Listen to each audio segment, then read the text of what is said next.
감사합니다. 이어서 기자회견을 바로 시작하겠습니다. 먼저 안내 말씀드리겠습니다. 오늘 기자회견에서는 주제 제한 없이 충분히 질문을 받겠습니다.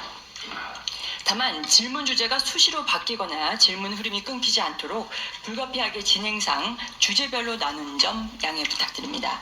자, 먼저 잠깐만. 네네. 질문을 좀 이렇게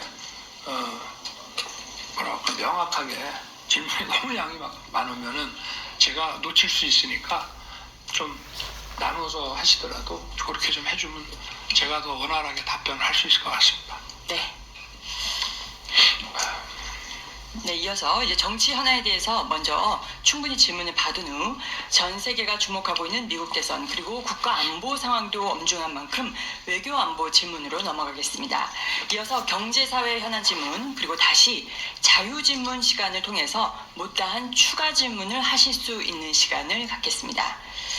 자, 그럼 질문하실 분은 손을 들어주시고 지목되면 일어나셔서 소속과 성함을 밝히신 후 질문해 주시기 바랍니다. 자, 먼저 정치 분야입니다. 질문을 원하시는 분은 손을 들어주시면 마이크를 전달해 드리도록 하겠습니다. 네, 저희 대통령실 출입기자단 총간사를 맡고 계시는 뉴시스 박미영 기자님께 먼저 첫 질문을 드리겠습니다. 안녕하십니까, 뉴시스 박미영입니다.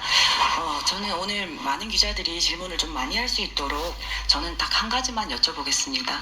대통령께서 지금 방금 전에 고개를 숙여서 국민들께 사과를 드렸는데 사과를 결심하시게 된 배경과 이유를 좀 말씀해 주시기 바랍니다. 이제 오늘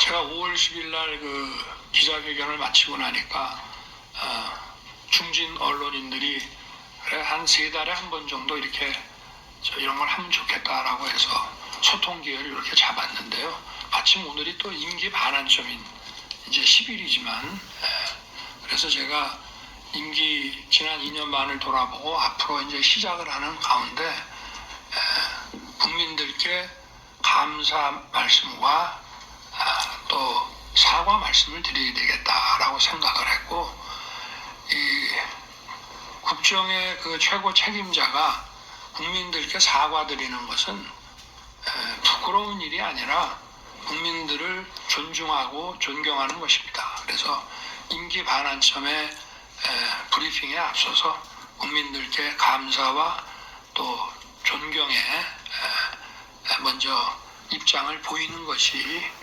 맞다라고 생각을 했습니다. 네, 다음 질문 받겠습니다. 네, 저 연합의 김성욱 기자님. 예, 대통령님 안녕하십니까? 연합뉴스의 김승욱 기자입니다. 저는 국정 쇄신 방향에 대해서 질문을 드리려고 합니다. 내각 개편과 대통령실 인적 개편을 비롯해서 국정 쇄신과 국정 기조 방향 전환에 대한 요구가 야당은 물론 여권 일각에서도 제기가 되고 있습니다. 이 같은 요구에 대해서 어떻게 대응하실지 가능한 구체적으로 답변 부탁드리겠습니다. 좋은 질문이신데 구체적이고 상세하게 답변드리기는 또 어려운 질문입니다.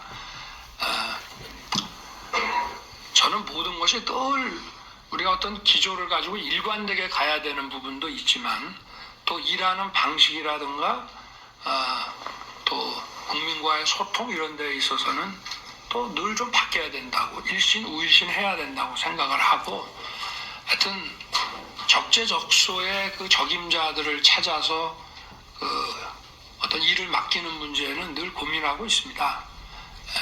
근데 이게 이제 우리의 생각은 또 과거에 가 있고 현실은 그렇지 못한 부분이 사실 옛날 같으면은 국정쇄신이나 어떤 그 국면 전환 같은 게 필요하다 그러면 아침에 자고 일어나면은 신문 일면에 장차관 인사가 쫙 떴지 않습니까? 근데 지금은 이게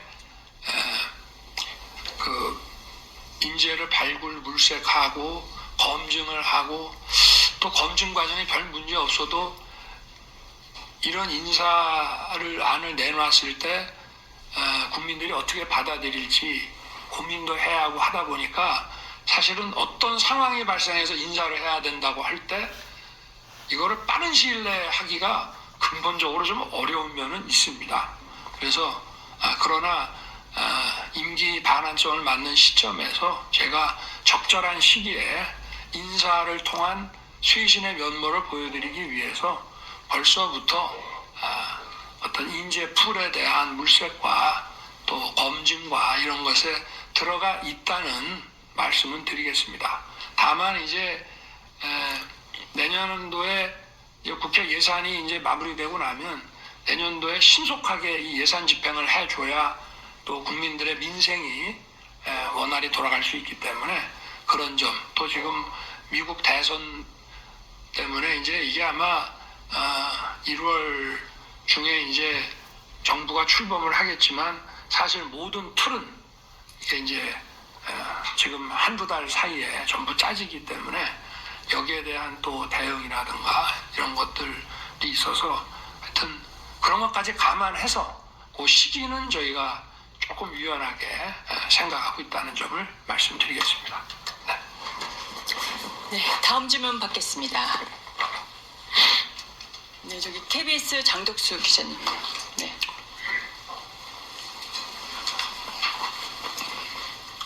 네, 대통령님 안녕하십니까? KBS 장덕수입니다. 그 명태균 씨 관련 좀 질문을 드리려고 그러는데요. 의혹이 제기되고 나서 이제 대통령실은 경선 막바지에 조언을 받아 소통을 끊은 것으로 기억한다고 입장을 냈었습니다. 그런데 최근 대통령님과 그 명 씨의 녹취가 공개되면서 논란이 또 최근 커지고 있는데요. 대선 이후 명 씨와 정말로 소통을 끊으신 건지 연락한 적이 없으신지 궁금하고요.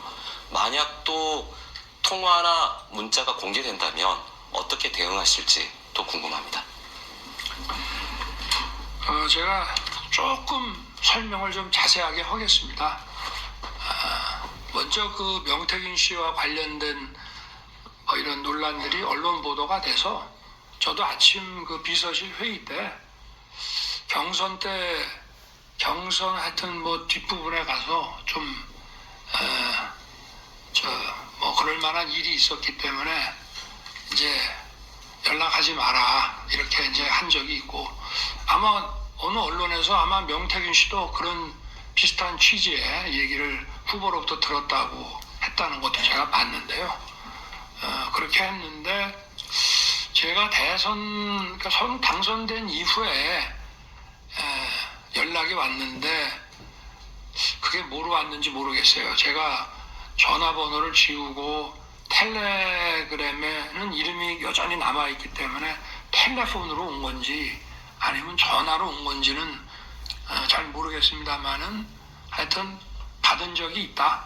그래서 축하 전화를 받고 저도 어찌됐든 명태균 씨도 선거 초입에 여러 가지 도움을 준다고 자기도 움직였기 때문에 하여튼 수고했다는 얘기도 하고 이런 얘기한 기억이 분명히 있다고 제가 비서실에 얘기를 했는데, 아마 언론에 이 관계되는 걸 얘기하는데 대변인이나 그런 입장에서는 이건 이렇고 저건 저렇고 이렇게 얘기하기가 어려우니까 경선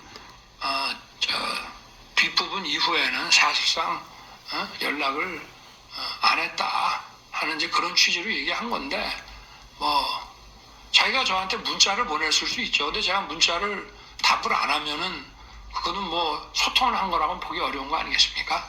또 좋은 일로 전화를 했는데 제가 고맙다 이런 얘기는 할 수 있는 거 아니겠어요? 그러나 선거 초기에는 제가 정치에 대해서 아무것도 모르니까 정치인에 대한 얘기며 예를 들어서 제가 어느 지역에 이렇게 가면은 그 지역 사람들 만나면은 그 지역에는 이런 게 관심이 많으니까 이런 얘기 좀 해주면 좋을 것 같습니다. 이런 얘기도 하더라고요.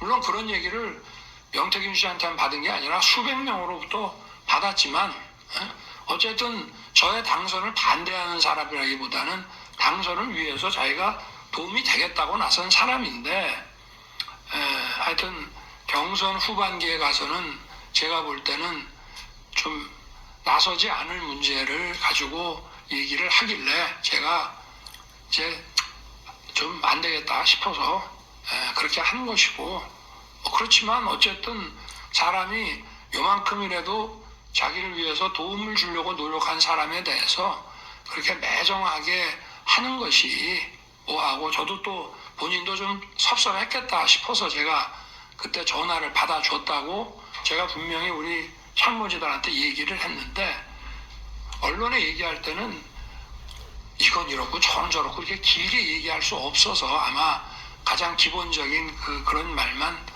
한 것 같습니다. 네, 뭐 무슨 제가 그 명태균 씨와 관련해서 뭐 부적절한 뭐 일을 한 것도 없고 또 뭐 감출 것도 없고 그렇습니다.